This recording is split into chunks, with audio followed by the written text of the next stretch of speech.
Whenever people say, what are you thinking about? What are you thinking about? I'm musing about 10 things at once. It's kind of like that's what this is. This is taking stock of where you're at. I feel like it's a great, people are always saying,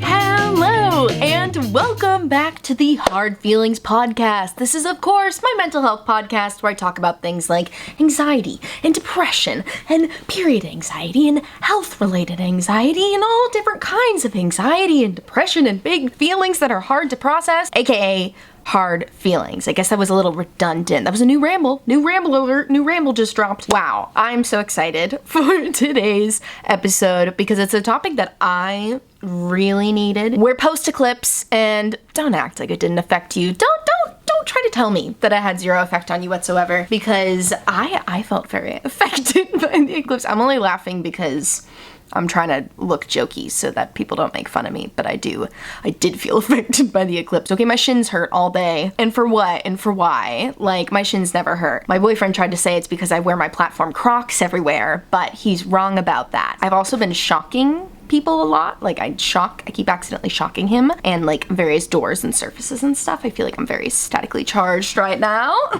Anyway, today's episode is about giving yourself credit because, dude, you deserve so much more credit than you give yourself. Like, you are the person, I know you're the person telling everybody else, good job, and you're cheering them on and you're bragging to all your friends about how great of a job your other friend or your family member, whoever the person you love did. Like, you're their biggest cheerleader, but who's gonna be your biggest cheerleader? Because it should be you. I mean, I shouldn't say should, maybe it should. I'm gonna double down on that. I do think you should be your own biggest cheerleader because when you're always seeking everybody else's approval, that's never going to be fulfilling. It's never going to feel satisfying. But if you have your own approval, and I'm not saying I fully have this down, okay? But if you have that self-satisfaction of knowing that like you are doing the absolute best that you can do and you are being better every day, like, that is so satisfying. It's so satisfying, dude. So I felt really struck by this topic this week. I was journaling a lot about how I just am so focused, when we want to do all of this like inner work and talking about mental health and trying to figure out and process these big hard feelings, it can feel really heavy a lot of the time, and it can feel like the road to, I don't want to say road to recovery, but like the road to processing those hard feelings and accepting those hard feelings. Like, that can feel like a really long, treacherous road.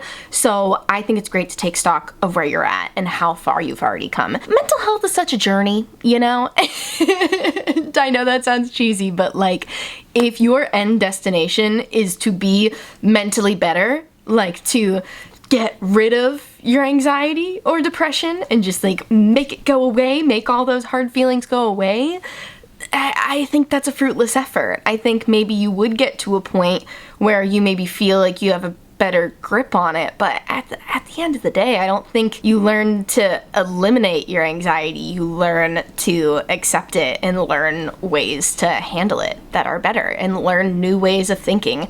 And for me, something that really eases my anxiety is giving myself some credit, looking back on the way I was 1 year ago, 5 years ago. I am a girly who loves 2020 versus 2024 trend. I love all those TikTok trends that are like, show your 2019 self and show your 2024 self. Because for me, it's not about, the physical appearance. I mean, I am a makeup girly, so I do like to see how my makeup skills are improved. But for me, it's more so about my face. I don't know. It's like there's a self-assuredness now that I see in my photos that when I look at photos of my younger self, I don't see. And I don't necessarily think like I look sad in those photos. It's just like, it's hard to describe. Okay, so I always pull up this picture of 13-year-old me. I've got her taped to my mirror back there, and I think people don't really get it. Maybe think it's a little weird, and I get it, but it makes sense to me because when I look at this photo, I can see the lack of self-assurance. I can see the lack of self-confidence. Like, I remember doing that. This hairstyle was my last ditch effort hairstyle. If all of the other hairstyles were making me feel ugly, like I already straightened my hair here. I started straightening my hair nonstop in 7th grade because the first time I did it, I got so many compliments and I was like, well, clearly I'm only pretty with straight hair. But this side braid situation with the clip, I know that was my latch stitch effort hairstyle, and I know that's like what I did when I really wasn't liking the way I was looking. So like I can see like the slight little twinge of, you know, sadness and lack of self-assuredness in that photo.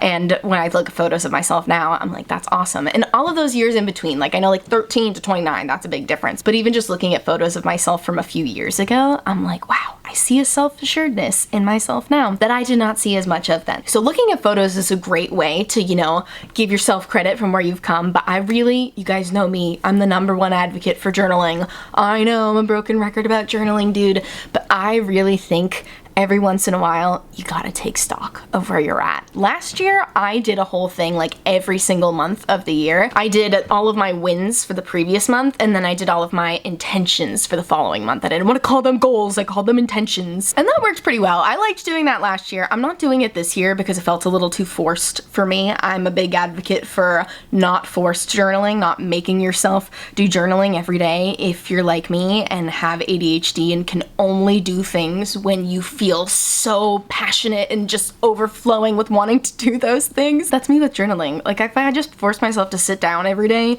and write something, like I did that my senior year of college. I journaled over almost every single day, and most days they were just like quick writing things, but like I don't do that now. I only journal when I feel so inclined to journal, and I gotta tell you, since the eclipse, it's been a lot. But I've been journaling about how different I feel from the previous year, and I think it's just so easy to get frustrated with yourself for not being where you want to be in your mental health journey, especially if you're a perfectionist like me, you are your own worst critic. It is so hard to focus on celebrating where you're at. You know, it's like every time we accomplish something, every time we reach one of our goals, we just immediately have to start thinking about the next thing. And that sucks. I did that for years, especially working on social media where the numbers and analytics, I know there's a lot of jobs where analytics are really important, but when you have a job that like analytics that are somewhat beyond your control, that can make you constantly want to move the goal line for yourself. It's like every time you achieve that number that you think is going to make you feel good, suddenly you're now increasing that. Like that can no longer be acceptable anymore. That has to just be like a regular thing, and then you have to overachieve, and it's just like the pressure to overachieve is so painful. I don't like it at all. I'm really trying to get out of it. But it's moments like that that I try to remind myself of my past self and how excited she would be for me. 2020 Gio, I've been thinking a lot about her lately because now it's been 4 years since the pandemic, and I'm thinking about what an absolute anxious mess I was in 2020 and how excited my past self, who had like just started making YouTube videos consistently and just starting to dream about doing things that I'm doing now, who had a series on YouTube called Makeup and Mental Health where she would try to talk about mental health topics, but then she gave up on it because she didn't think it was worth talking about. No, that's not true. She gave up on it because she didn't feel mentally well. That's really what happened. I started that series right before the pandemic hit, and I made a couple episodes talking about how I was dealing with that anxiety, and then my anxiety became so unmanageable that I was like, what am I gonna say? What am I gonna say to them? That I am not doing well at all. I'm worried about dying literally all the time. So that's when I stopped doing that series. But anyway, I think of that 2020 version of myself and I'm like, oh man, I just wanna go give her a hug. You know, I wish I'm sending her a hug back in time. I know that sounds really cheesy, but that's very comforting to me. When I'm going through a hard time, I try to think about my future self, like giving me a hug and telling me it's gonna be okay. Because I do that. I send it back to my past self. I'm gonna be honest with you, I don't remember why I started talking about that. And that is the chaos of the Hard Feelings podcast. It's what keeps people coming back. It's a part of the vibe. That's why you're here. It's why I'm here. I am the chaos maestro of the podcast, and you are my chaos orchestra.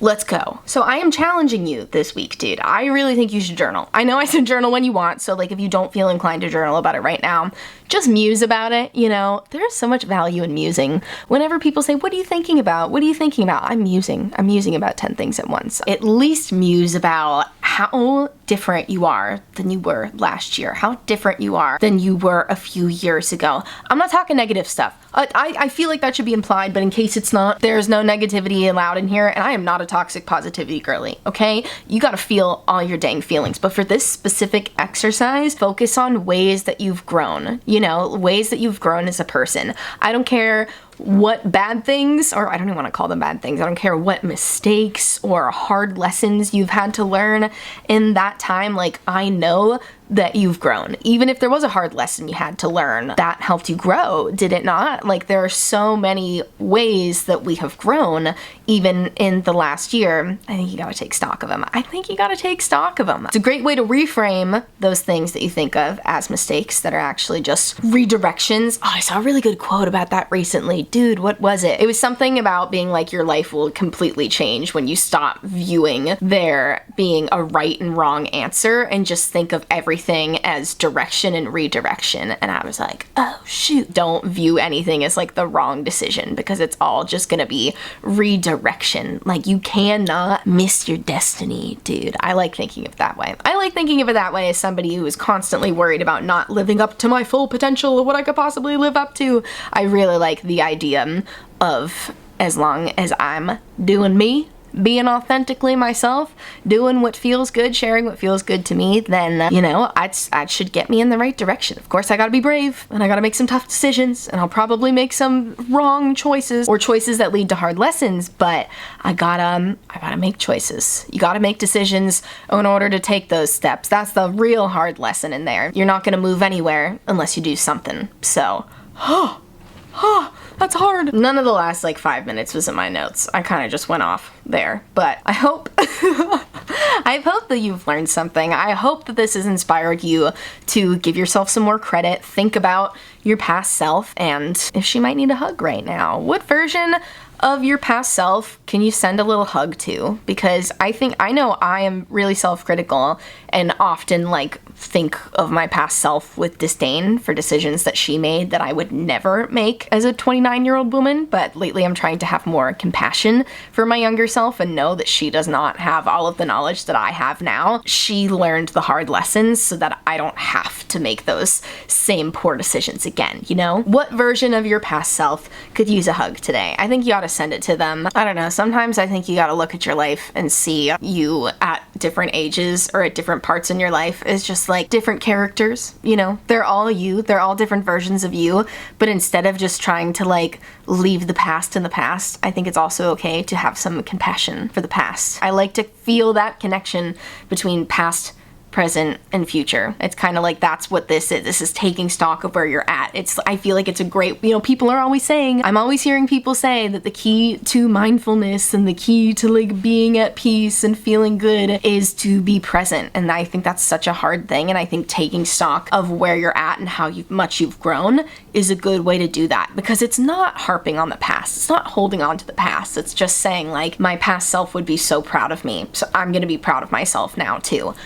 Yeah, that's it. That's sound the alarm, sound the alarm. That's the piece of advice I want you to walk away with today. Again, not a mental health professional, not a doctor, not a psychiatrist, not a therapist, nothing of that kind. Just an antsy girl who clearly has some type of neurodivergence going on and trying to make a podcast. Now, sharing my mental health experience with you, sharing the things that have given me peace lately. I don't know. I'm feeling good this week. I'm feeling good about the eclipse. I think it can't hurt to feel good about the eclipse. I think it can only feel... I didn't stare at the sun for too long. My vision's been fine. I have only felt better after the eclipse. So I hope you do too. Do let me know. Oh shoot, we gotta do a mental health bop of the week. If I'm being honest with you, I've been listening to nothing but Cowboy Carter, Beyonce's new country album. I think it is flawless. I think it is back to back, just up and down a perfect album, and I don't know if there's a song that's particularly a mental health bop. Bodyguard has been a mental health bop for me because it makes me want to shake my booty. It makes me want to dance. It makes me want to move around, and somatic movement, somatic therapy. Dancing's been feeling really good for me lately. I have been dancing for fun and not for exercise a lot lately. Like, I just like have been listening. Oh, Chappel Roan's new song too, Good Luck Babe. That's a mental health bop. That is a mental health bop because it makes me want to jump up and down. I don't know. She put some type of substance in that music that when it goes in my ears, I just like feel euphoric. I have like sparkles bursting out of my ears. That song is so good. Chappel Roan is so good. Beyonce's new album is so good. There's so much good music out right now, you guys. Oh my gosh, I can't wait. Taylor Swift's new album is coming. Is that gonna be next week. Will you guys not? Oh no, I think there's a couple weeks. Prepare for the menace to society I'm gonna be when the Tortured Poets Department album comes out. Thank you guys so much for listening to a very rambly, very chaotic episode of the Hard Feelings podcast. I appreciate you listening, whether it's your first episode you're listening to or your 35th episode. That's right, I got 35 other episodes. So would this be your 36th? If you listen to all of them, I'm not good at math. Although it was my best section on the SATs, funnily enough. Thank you for listening to the end of the podcast. If you want to know what makeup is on my face, I always list it down below. Go ahead and follow me on Instagram if you want to see more makeup and mental health stuff. And I will talk to you next Friday with a new episode. Bye, take care of yourself.